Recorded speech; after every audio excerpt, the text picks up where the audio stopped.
This guy throws himself down these metal hard steps. I'm talking tumbles. And he hits the bottom of the floor and he starts faking a seizure.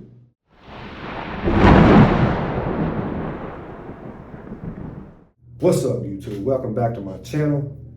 You see the title and the thumbnail. Let's get right into it. I'm gonna give y'all a jail story today. Hadn't talked about jail in a minute. My jail stories don't get that many views, so I kind of backed off on them. But I've got some, and today I want to talk about one of them. And in this video, I'm going to tell you ways that people get out of jail that you never knew about. I've seen this go down a few times, and I'm gonna talk about one in particular, and I need you to read between the lines when I say this, because you know YouTube guidelines might try to flag my shit. There's one way that you can get out of jail that it's not so secret, but it's to hit the off switch, if you know what I mean. I've heard about people, tying sheets around their necks, things like that. That's all I'm gonna say. YouTube don't like it when you say the S word, so I'm gonna end that there. That's one way to get out of jail. Another way to get out of jail, well, obviously, is to do your time and make it to the other end and get out, right? Parole out or just flatten your sentence and get out. The third topic or way to get out of jail is the interesting one that a lot of people don't know about. And I've seen this happen personally. I'm gonna tell you a story about a guy that tried to do this and it didn't work for him. But this happens and it works for people. Now see, if you go to jail on a weak charge, like a misdemeanor, public intoxication, disorderly conduct, little things like that, stuff that's not serious.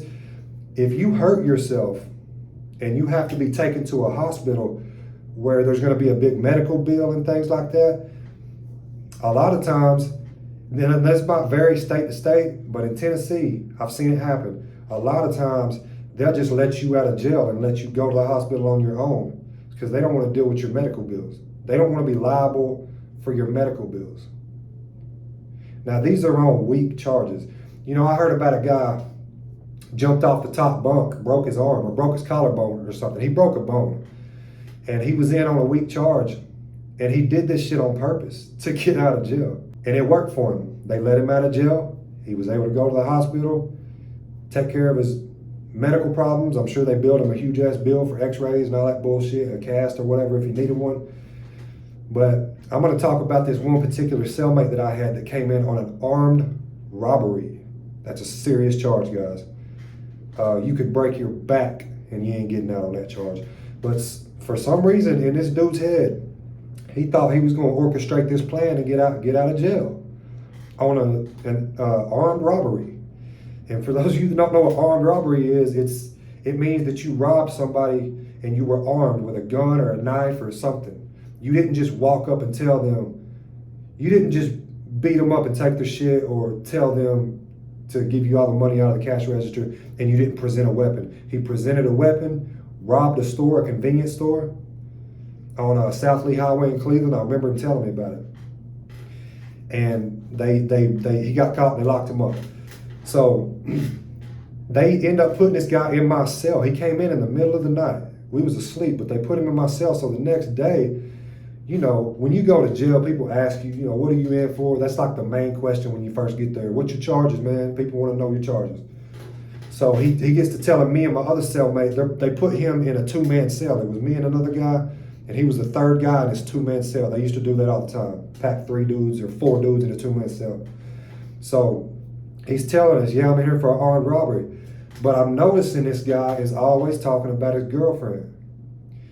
He was lovesick, man. He missed his girlfriend. Guys do this all the time in jail. I've been through it myself.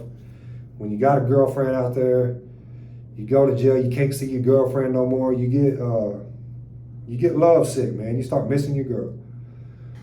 So he's always talking about his girl, man. It starts to get annoying.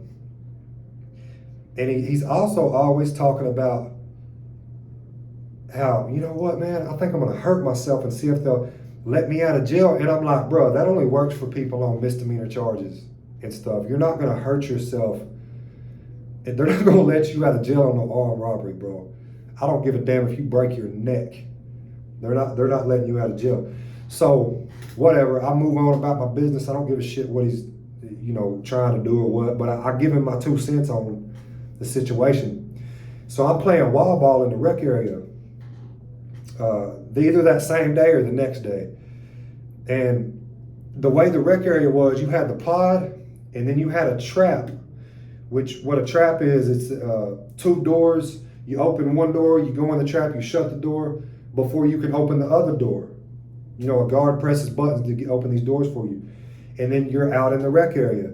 So I'm coming back in from playing wall ball. I'm all sweaty, I'm about to go get a shower, and I'm in the trap. I open the door, shut the door behind me, and I'm in the trap. And in this, the way the door is, you can see the 2 tiers, the bottom tier and the top tier, and the staircase is right in front of you. So I got a clear view of what's going on. Before the guard could pop the door and let me out of the trap, and these steps are like corrugated steel, they're not soft. You don't want to tumble down these steps. I'm just going to tell you that, man. This guy, I'm watching him, he's at the top of the staircase. This guy throws himself down these metal hard steps. I'm talking tumbles. And he hits the bottom of the floor and he starts faking a seizure. I'm like, this motherfucker really did this shit. I'm like, it's not gonna work, but it's a show to watch anyways. I'm getting entertainment out of this, right? So they lock the pod down. I'm in the trap, so I'm considered locked down. I can't go anywhere, so they just leave me in the trap, lock the pod down. So I've got a clear view of everything that's going on, like a clear view. You couldn't get a better view.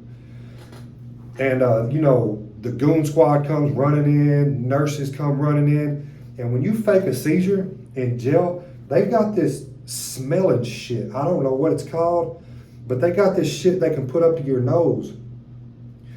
And it pretty much tests if you're really, because people do shit like this. They'll do it in the courtroom. People have fake seizures and stuff. So they've got this stuff that they can put up to your nose that if you smell it, like you can't, if you're coherent, you're not going to be able to stand the smell and you're going to pull away. You know what I'm saying? Like something about when that stuff goes in your nose, like you're trying to get away from it, and it's just a reaction that you can't avoid doing. Now, if you're really having a seizure legitimately, you're out. You're not going to smell that stuff and try to pull away. So they put this stuff up to his nose, and he starts pulling away. So immediately, they're like, "You're faking this shit, man." So everybody calms down, and they're like, "Look, man, stop. We know you're faking it. Stop." So he ends up stopping, and he's all like skin up from tumbling down these steps. And the nurses leave, and they end up letting us all back out. And I don't think he went to the hole or nothing for doing this. Sometimes they'll put you in the hole for doing stupid shit like that. So I end up talking to him afterwards, right? We end up locking down in our cells. And I was like, bro, I told you, man, even if you would have really hurt yourself, they're not going to let you out on an armed robbery charge. You're hit, bro. You're hit. You're about to have to do this time. And if I'm not mistaken, an armed robbery, even a first offense, is a mandatory 5 years in Tennessee, if I'm not mistaken. So that's what he was looking at, unless he somehow beat the charge. But it's kind of crazy how he thought he was gonna hurt himself, but that's how bad he missed his girlfriend. And that's the funny part, it was about his girlfriend. He wanted to get out to see his girlfriend. And threw himself down the steps, faked a seizure. He probably was hoping that he broke something on the way down the steps, and he didn't. The shit you see in jail, man. I got a million of these jail stories. The shit you see in jail. I've seen so much stuff. But yeah, that didn't work out for him. If you go to jail on a felony charge, don't think that you're going to hurt yourself and get out. Another thing that I forgot to add, they give you lice shampoo in jail too. Because before you go to the back, you're supposed to use this lice shampoo so you don't take lice to the pod. Sometimes people would take that lice shampoo and smuggle it back to the back and would drink that shit, or they would get really sick. Yeah, I've seen people do all kinds of crazy stuff. But hey man, like the video, subscribe to the channel. I drop videos all the time. And you know what it is, guys. I'm just a guy that decided to get on YouTube, share his life with the world, and as always, peace out.